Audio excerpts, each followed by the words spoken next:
Hello बच्चों, मैं हूं परवेज अख्तर और आप मुझे सुन पा रहे हैं मेरे YouTube channel convection education online पे।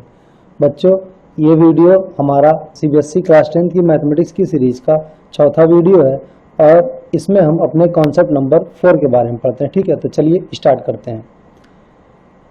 सबसे पहले हम लोग पढ़ते हैं प्राइम नंबर के बारे में। ठीक है, देखिए प्राइम नंबर एक ऐसा नंबर होता है जिसके एग्जैक्टली 2 फैक्टर्स होते हैं। एक ऐसा नंबर जिसके एग्जैक्टली 2 फैक्टर्स होते हैं। ठीक है, वो नंबर हमारा प्राइम नंबर होता है। ठीक है, अब उन दोनों फैक्टर्स में से कौन कौन होता है? पहला, जैसे मान लिया 3 हुआ। ठीक है, तो ये 3 जो होगा आपका 1 से डिवाइड हो जाएगा, और दूसरा ये 3 खुद से ही डिवाइड होगा और किसी नंबर से डिवाइड नहीं होगा, तो ये 3 हमारा प्राइम नंबर हुआ। ठीक है, सिमिलरली 5 भी 1 से डिवाइड होगा और खुद से डिवाइड होगा, तो ये भी क्या हुआ? प्राइम नंबर हुआ।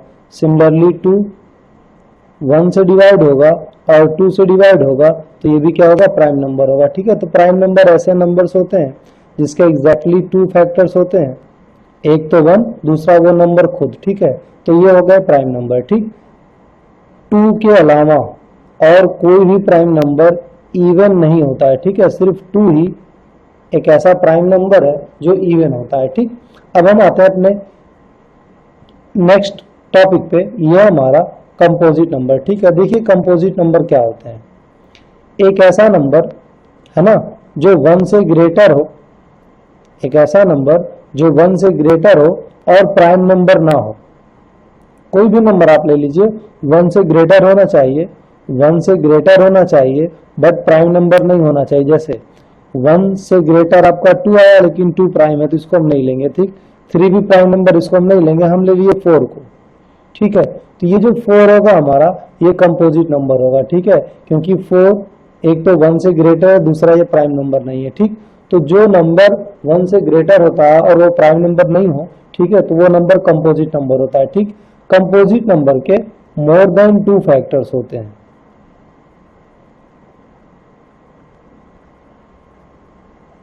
प्राइम नंबर के एग्जैक्टली, प्राइम नंबर का एग्जैक्टली 2 फैक्टर होगा, कंपोजिट नंबर के मोर देन 2 फैक्टर्स होते हैं। ठीक है, अब देखिए जैसे मान लिया एक क्वेश्चन दे दिया आपको 5 × 7 × 8 + 8। ठीक है, हमें चेक करना है कि ये कंपोजिट नंबर है कि नहीं। ठीक, तो पहले हम क्या करेंगे, इन दोनों नंबर में हम ये देखेंगे कि 8 कॉमन है, तो 8 हम जब कॉमन लेंगे तो ये होगा 5 × 7 × 1। ये तो हो गया आपका 8, यहाँ पे कॉमन मिल गया तो यहाँ 1 आ गया, प्लस 8 यहाँ भी कॉमन मिल जाएगा तो यहाँ पे भी आ जाएगा 1, ये ब्रैकेट के अंदर हो गया। ठीक है, आपको ये लगेगा कि इसके सिर्फ 2 फैक्टर, एक तो ये जो ब्रैकेट के बाहर है, दूसरा ये जो ब्रैकेट के अंदर है, सिर्फ 2 फैक्टर है, इसलिए कंपोजिट नंबर नहीं होगा। लेकिन आप इस बात का ध्यान रखेंगे कि हम 1 को किसी भी नंबर से मल्टीप्लाई कर सकते हैं। ठीक है, तो अब ये इसके 3 फैक्टर्स हो गए। तो देखिए मोर देन 2 फैक्टर हुए ना, इसको सॉल्व करने की जरूरत ही नहीं है। हालांकि इसको अगर आप सॉल्व करें तो देखें आप 7 × 5 = 35 और ये 1 आपका 36 हो जाएगा। ठीक है, और 36 में आपको ढेर सारे फैक्टर मिल जाएंगे। बट अगर आप नहीं भी करते तो आप देखिए 8 बाहर है, ब्रैकेट के अंदर ये पूरा एक नंबर हो जाएगा, जैसे यहाँ 36 हुआ है, और 1 को हम किसी से मल्टीप्लाई कर सकते हैं, तो मोर देन 2 फैक्टर्स हमारे यही हो गए, हमें इसको सिंप्लीफाई करने की जरूरत नहीं है। ठीक है, तो मोर देन 2 फैक्टर्स हैं, इसलिए हमारा कंपोजिट नंबर होगा। ठीक है, तो अब हम कंपोजिट नंबर पे बेस्ड प्रॉब्लम सॉल्व करते हैं। ठीक है, देखिए तो चलिए अब हम लोग अपना ये क्वेश्चन स्टार्ट करते हैं। देखिए क्वेश्चन क्या रहा है कि डिफाइन कंपोजिट नंबर। ठीक है, तो कंपोजिट नंबर हमने कॉन्सेप्ट में आपको पहले ही बताया है कि numbers greater than 1 which are not prime number are called composite number. ठीक है, ऐसे नंबर जो 1 से ग्रेटर होते हैं और प्राइम नंबर नहीं होते हैं वो कंपोजिट नंबर होते हैं। ठीक, या आप यूं कह लें कि कंपोजिट नंबर ऐसे नंबर्स होते हैं which have more than 2 factors, which have more than 2 factors.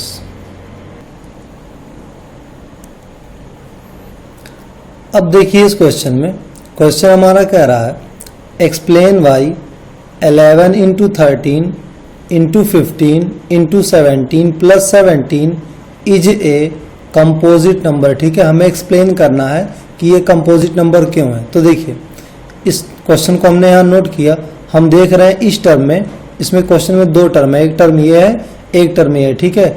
इस टर्म में इंटू 17 और यहाँ पे 17 दोनों में कॉमन है, ठीक है। देखिए इस 17 को हम 17 इंटू 1 भी लिख सकते हैं, ठीक। तो देखिए अगर इन दोनों में से हम 17 कॉमन लें तो अंदर हो जाएगा, अंदर ये जो ब्रैकेट में वैल्यू बचेगी 11 इंटू 13 इंटू 15, 17 चूंकि कॉमन लिया तो 17 से डिवाइड करेंगे, 17 1 जा 17 तो यहाँ 1 आ जाएगा, प्लस 17 1 जा 17 तो यहाँ भी 1 आ जाएगा, ठीक है। तो इस तरीके से ब्रैकेट क्लोज हो गया। तो एक नंबर बाहर 17 है, अंदर ब्रैकेट के एक नंबर है, ठीक है। पूरा सॉल्व करने के बाद एक ही नंबर आएगा। अब चूंकि ये दो नंबर है और 1 हम किसी से भी मल्टीप्लाई कर सकते हैं, तो यहाँ पे हम 1 मल्टीप्लाई कर सकते हैं, ठीक है। इस तरीके से ये जो नंबर है ये 3 नंबर्स के प्रोडक्ट के फॉर्म में एक्सप्रेस हो गया, जिसमें से एक नंबर ये, दूसरा नंबर ये, तीसरा नंबर ये, ठीक है। तो चूंकि ये पर्टिकुलर नंबर जो हमारा वो 3 नंबर के प्रोडक्ट के फॉर्म में एक्सप्रेस हो गया है, इसलिए हम कहेंगे कि इसके पास मोर देन 2 फैक्टर्स हैं और ये कंपोजिट नंबर है। अब आते हैं अपने नेक्स्ट क्वेश्चन पे। देखिए इस क्वेश्चन में क्या कह रहा है, इस क्वेश्चन में कह रहा है कि explain why 11 into 17 into 19 into 23 plus 23 is a composite number, ठीक है। अब देखिए इसमें इस क्वेश्चन को भी हमने नोट किया, तो ये आपका 11 इंटू 17 इंटू 19 इंटू 23 एक टर्म ये है, दूसरी टर्म ये है, ठीक है। दोनों में 23 हम लोग कॉमन ले लेंगे, जब हम 23 कॉमन ले लेंगे तो ये टर्म्स ब्रैकेट के अंदर आ जाएगी, ठीक, प्लस 1 ये हो जाएगा। अब 23 कॉमन लेने के बाद ये देखिए ये जो ब्रैकेट के अंदर टर्म्स है ये भी एक नंबर होगी, ये 23 एक नंबर होगा ही, 1 हम किसी से भी मल्टीप्लाई कर सकते हैं, इसलिए यहाँ इंटू 1 भी हम कर सकते हैं। तो ये हो जाएगा कि इसके पास भी मोर देन 2 फैक्टर्स है, ठीक है, और ये भी क्या है, एक कंपोजिट नंबर है, ठीक। अब हम आते हैं अपने नेक्स्ट क्वेश्चन पे।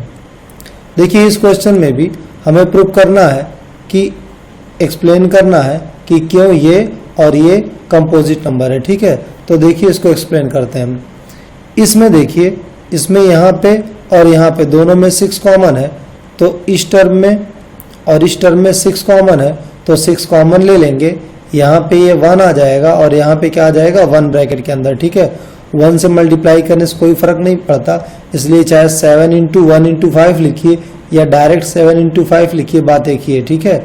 तो 7 इंटू 5 इंटू 4 इंटू 3 इंटू 2, ठीक, ये हो गया, प्लस 6 कॉमन लिया हमने तो यहाँ पे भी 1 आ जाएगा, तो ये हो जाएगा 1, ठीक है। तो 6 और ये ब्रैकेट के अंदर की वैल्यू हो गई, चूंकि हम 1 किसी से भी मल्टीप्लाई कर सकते हैं इसलिए यहाँ भी मल्टीप्लाई कर सकते हैं, इसलिए इसके भी क्या हो जाएंगे, मोर देन 2 फैक्टर, और ये नंबर भी हमारा कंपोजिट नंबर हो जाएगा, ठीक है। इसके बाद देखिए 5 इंटू 11 इंटू 7 प्लस 5, ठीक है। एक टर्म ये एक टर्म ये, दोनों में हमें दिखाई दे रहा है कि 5 कॉमन मिल जाएगा, तो 5 जब कॉमन लेंगे तो देखिए 5 कॉमन लेने के बाद 5 1 जा 5, इसलिए यहाँ 1 आएगा इंटू 11 इंटू 7, ठीक है, प्लस 5 1 जा 5 यहाँ भी होगा तो यहाँ भी 1 आएगा, तो ये हो जाएगा 1 इंटू 11 इंटू 7 प्लस 1, ठीक है। अब देखिए इंटू 1 हम किसी का भी प्रोडक्ट लिख सकते हैं, ठीक है। अब एक नंबर ये होगा, एक नंबर आपका ये होगा और ये भी एक नंबर हो गया, तो इस तरीके से ये नंबर 3 नंबर के प्रोडक्ट के फॉर्म में एक्सप्रेस हो गया, यानी हम ये कहेंगे कि इस नंबर के पास मोर देन 2 फैक्टर्स हैं, इसलिए ये नंबर हमारा कंपोजिट नंबर हुआ, ठीक है। तो ये कंपोजिट नंबर की प्रॉब्लम्स हमारी सॉल्व हुई। अब हम आते हैं अपने नेक्स्ट कॉन्सेप्ट पे। तो अब बच्चों हम अपने सेकेंड टॉपिक पे आते हैं, ठीक है। ये जो सेकेंड टॉपिक है इसका, ये आपका the fundamental theorem of arithmetic, ठीक। फंडामेंटल थ्योरम ऑफ अर्थमेटिक कहती क्या, देखिए fundamental theorem of arithmetic every composite number के लिए है, और ये फंडामेंटल थ्योरम ऑफ अर्थमेटिक हमें बताती है फैक्टराइजेशन के बारे में, है ना।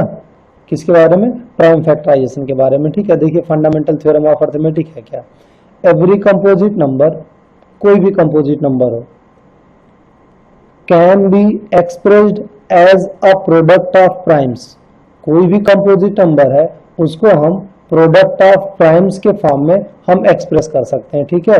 And this factorisation is unique, और ये जो फैक्टराइजेशन हमारा होगा वो यूनिक होगा, ठीक।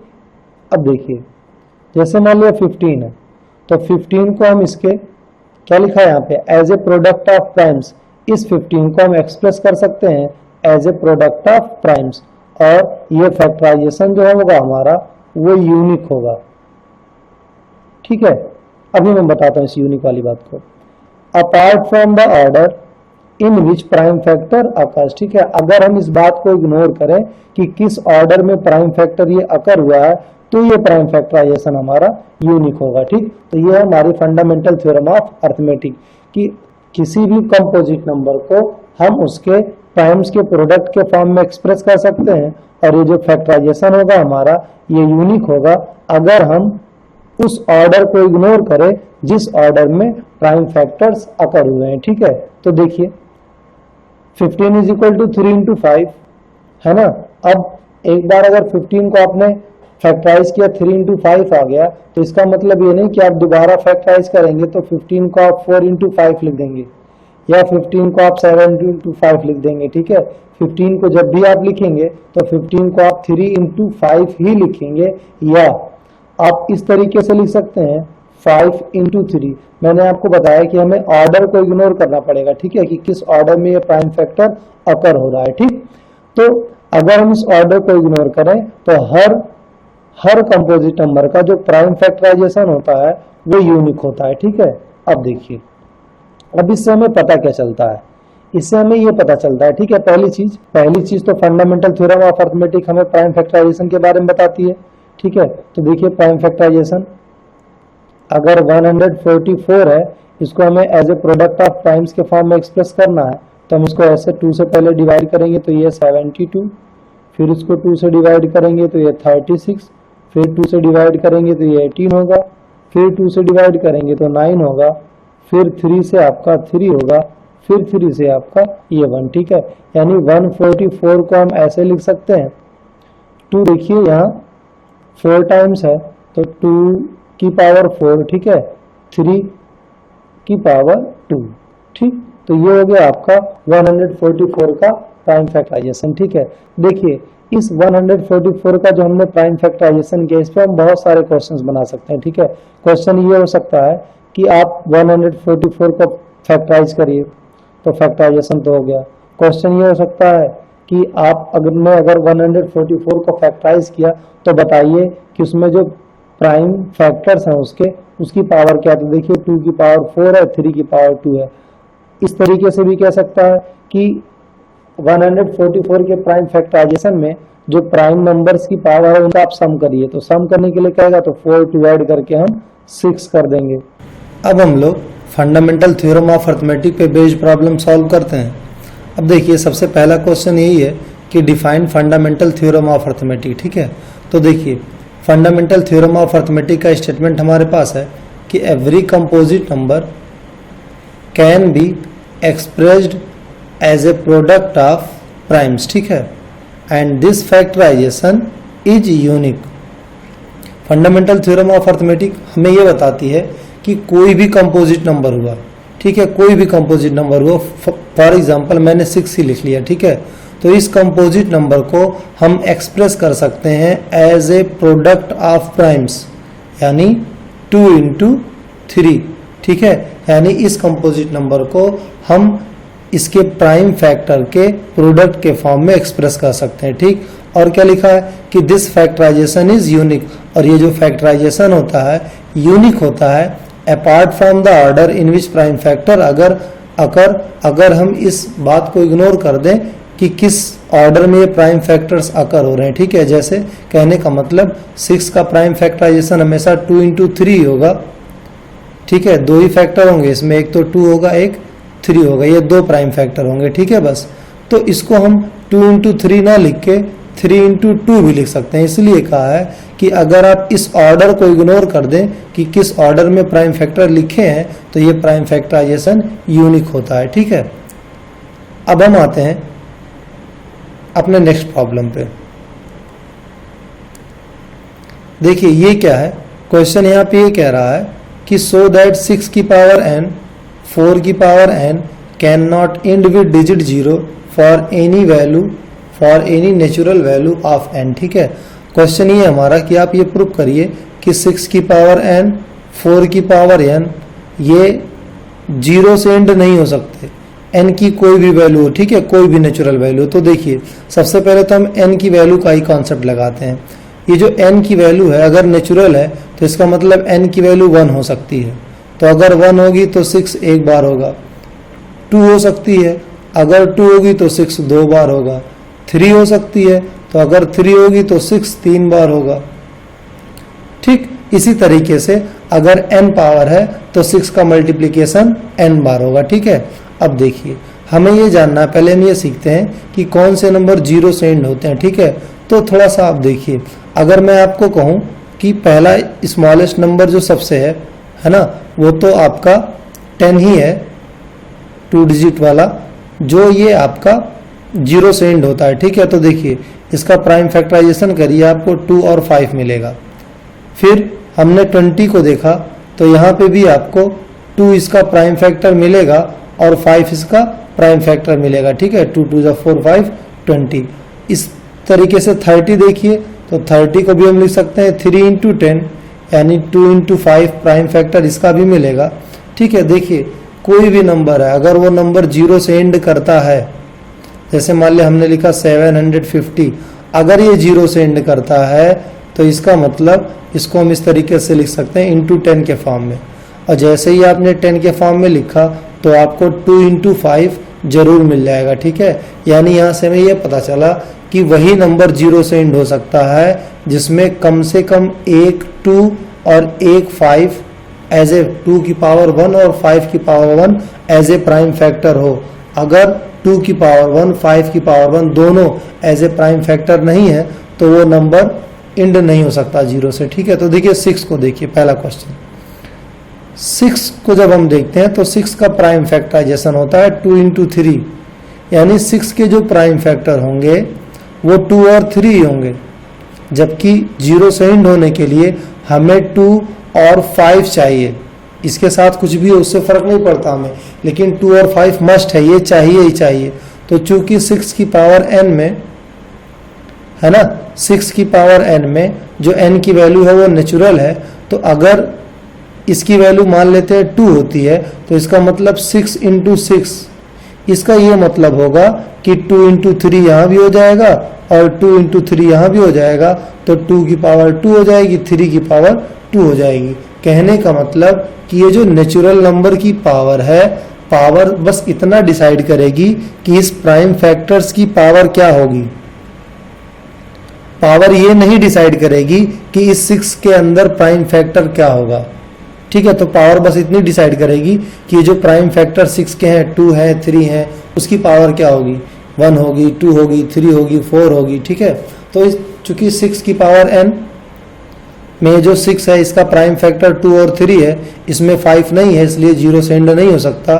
4 की पावर n में देखिए इसमें सिर्फ 2 ही मिलेगा आपको, 2 इंटू 2, इसमें भी 5 नहीं है, तो ये भी 0 से एंड नहीं होगा। ठीक है, 0 से एंड तभी हो सकता है जब 2 और 5 दोनों कंपलसरी है। इसके बाद देखिए यहाँ पे 25 टू द पावर n, यही 0 वाला क्वेश्चन है। ठीक है, 25 टू द पावर n, आप जानते हैं 25 में 2 आपको नहीं मिलेगा, इसलिए ये 0 से एंड नहीं हो सकता। 21 की पावर n में देखिए 3 इंटू 7 होता है, यहाँ भी 2 और 5 नहीं, इसलिए 0 से एंड नहीं हो सकता। 8 में देखिए आपको 5 नहीं मिलेगा, इसलिए 0 से नहीं एंड हो सकता। 15 में देखिए 3 और 5 मिलेगा, आपको 2 नहीं मिलेगा, इसलिए 0 से एंड नहीं होगा। सिर्फ वही नंबर 0 से एंड होगा जिसमें 2 और 5 दोनों एज ए प्राइम फैक्टर हो। तो अब हम आते हैं अपने नेक्स्ट क्वेश्चन पे। तो चलिए अब हम लोग इस क्वेश्चन को सॉल्व करते हैं। इस क्वेश्चन में देखिए क्या कह रहा है कि 4 की पावर n और 12 की power n can not and with digit 5। ये कभी 5 से एंड नहीं हो सकते। ठीक है, n का जो कॉन्सेप्ट है, जो पिछले वाले कॉन्सेप्ट में हमने पढ़ा, वैसे यहाँ पे भी होगा कि n बस ये डिसाइड करेगा कि इस 4 और इस 12 के जो प्राइम फैक्टर्स हैं उसकी पावर क्या होगी। n ये नहीं डिसाइड करेगा कि 4 और 12 में प्राइम फैक्टर्स क्या होंगे। ठीक है, तो चलिए देखिए, अब हम आते हैं उन नंबर्स पे जो 5 से एंड होते हैं। ठीक, आप देखिए 25 पे आते हैं हम। 25 में 5 एज ए प्राइम फैक्टर होता है। 15 में आते हैं 5 एज ए प्राइम फैक्टर है। ठीक है, हम 35 में आते हैं 5 एज ए प्राइम फैक्टर है। हम 45 में आते हैं 5 एज ए प्राइम फैक्टर है। ठीक है, और देखिए जो भी नंबर 5 से एंड हो रहा है, जो भी नंबर 5 से एंड हो रहा है उसकी कंडीशन ये है कि उसमें 5 एज ए प्राइम फैक्टर होता ही होता है। ठीक है, तो जो नंबर 5 से एंड होते हैं उनकी खासियत ये होती है कि उनका प्राइम फैक्टर 5 तो होता है बट नॉट 2, लेकिन 2 नहीं होता। ठीक है, तो जो भी नंबर 5 से एंड होंगे उसका प्राइम फैक्टर 5 होगा बट उसका प्राइम फैक्टर 2 नहीं होगा, क्योंकि देखिए 5 के साथ अगर 2 हुआ तो तुरंत ही इसको 10 कर देगा, नंबर का जो एंड वाला डिजिट हो जाएगा वो 0 हो जाएगा। ठीक है, तो चलिए हम इस क्वेश्चन को सॉल्व करते हैं। 4 की पावर n, 4 का प्राइम फैक्टर हम जानते हैं 2 होगा, इसमें 5 नहीं है इसलिए कभी एंड नहीं हो सकता 5 से। ठीक है, 12 की पावर n में देखें, 12 ये जो आपका 2 इंटू 2 इंटू 3, इसमें भी 5 नहीं है इसलिए आपका 5 से एंड नहीं हो सकता 12 की पावर n की कोई भी नेचुरल वैल्यू हो। अब आगे देखते हैं हम नेक्स्ट क्वेश्चन पे। इसमें देखिए ये भी सेम क्वेश्चन है कि आप शो करिए कि ये जो नंबर्स हैं है ना, ये कभी can not and with digit 5। ठीक है, ये 5 के डिजिट से कभी एंड नहीं कर सकते। 6 की पावर n क्यों नहीं एंड करेगा, क्योंकि इसका प्राइम फैक्टर 2 और 3 होगा, इसमें 5 प्राइम फैक्टर नहीं होगा। ठीक है, 24 एंड क्यों नहीं करेगा, क्योंकि इसका भी प्राइम फैक्टर 2 और 3 होगा। क्यों 2 और 3, देखिए 24 है, इसको हम लिख सकते हैं 8 इंटू 3, तो 8 का मतलब 2 इंटू 2 इंटू 2। ठीक, तो 2 और 3 है और कोई प्राइम फैक्टर इसमें नहीं है 2 और 3 के अलावा, तो 5 प्राइम फैक्टर नहीं है इसलिए 5 से एंड नहीं हो सकता। 21 की पावर n पे आइए, 3 इंटू 7, 5 इसका भी प्राइम फैक्टर नहीं इसलिए ये भी एंड नहीं हो सकता। अब आप आइए 13 की पावर n पे, यहाँ बस 13 प्राइम फैक्टर है, 5 नहीं है तो ये भी एंड नहीं हो सकता। अब इसके बाद हम आ गए 8 की पावर n पे, तो 8 की पावर n में भी आप देखेंगे 8 का मतलब 2 इंटू 2 इंटू 2, प्राइम फैक्टर सिर्फ और सिर्फ 2 है, 5 नहीं है ना। तो चूंकि इस नंबर का भी प्राइम फैक्टर 5 नहीं है 8 का, इसलिए n की कोई भी वैल्यू हो ये नंबर कभी 5 से एंड नहीं हो सकता। ठीक है, तो ये हमारा कॉन्सेप्ट हो गया। अब हम आते हैं नंबर्स के प्राइम फैक्टराइजेशन पे। चलिए देखिए अब हम लोग अपने इस क्वेश्चन को सॉल्व करते हैं। इस क्वेश्चन में देखिए क्या कह रहा है, express each number as a product of its prime factors. ठीक है, हर नंबर को इसके प्राइम फैक्टर के प्रोडक्ट के फॉर्म में एक्सप्रेस करना। ठीक, यूं कह लें कि हर नंबर का हमें प्राइम फैक्टराइजेशन करना है। ठीक है, तो चलिए हम सबसे पहला पार्ट लेते हैं 140। ठीक है, तो पहले 2 से इसको डिवाइड करेंगे तो ये हो जाएगा 2 7 14, 0 आ जाएगा। अभी ये 0 तो 2 से डिवाइड होगा, फिर ये देखिए आपका 35 आ जाएगा, 35 फिर 5 से 5 7 जो 35 ये हो जाएगा। ठीक, तो 2 यहाँ 2 टाइम्स है, फिर 5 और 7 है तो 2 की पावर 2 हो जाएगी, 5 एक बार है तो 5 की पावर 1, 7 एक बार है तो 7 की पावर 1।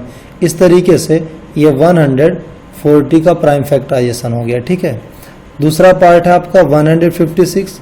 156 का देखिए 2 7 जा 14, 1 कैरी आया 2 8 16 हो जाएगा, फिर 2 से 2 3 जा 6, फिर 1 कैरी इधर आएगा 2 9 जा 18 आ जाएगा। फिर उसके बाद 3 से कैसे पता चलता है, देखिए 9 और 3 है, 9 और 3 को ऐड करेंगे आप तो होगा 12, 12 3 से डिवाइड हो जाएगा इसलिए ये नंबर भी डिवाइड हो जाएगा। ठीक है, 3 1 जा 3, 3 3 जा 9, तो 13 से कट जाएगा और आंसर आ जाए और आपका जो आंसर आ जाएगा वो आएगा 2 की पावर 2, 3 की पावर 1, 13 की पावर 1 ये हो जाएगा। ठीक है, इसके बाद है आपका 8232, तो इसमें देखिए 2 से हम पहले करेंगे तो 2 4 जा 8, ये 2 है तो 2 1 जा 2, ये 3 है तो 1 बार टेबल पढ़ेंगे 2 1 जा 2, 1 इधर आएगा तो 2 6 जा 12। ठीक है, फिर 2 से करेंगे तो ये आएगा आपका 2058, फिर 2 से डिवाइड करेंगे तो आएगा 1029, ठीक है। अब देखते हैं कि ये जो नंबर है ये 3 से डिवाइड होगा कि नहीं। तो देखिए 9 2 जा 11, 11 1 12, ठीक है। तो इसका मतलब ये 3 से डिवाइड हो जाएगा। तो 3 3 जा आपका 9 हो जाएगा, 3 4 जा 12, 3 3 जा 9 हो जाएगा, ठीक। अब चूंकि 343 आ गया तो हम जानते हैं 7 का क्यूब होता है, तो इसको 7 से डिवाइड करेंगे, 7 49, ये इतना हो जाएगा। फिर 7 7 जा 49, फिर 7 1 जा 7, ठीक है। तो देखिए इसमें क्या आएगा कि इसका जो प्राइम फैक्टराइजेशन है उसमें आपको मिल जाएगा 2 की पावर 3,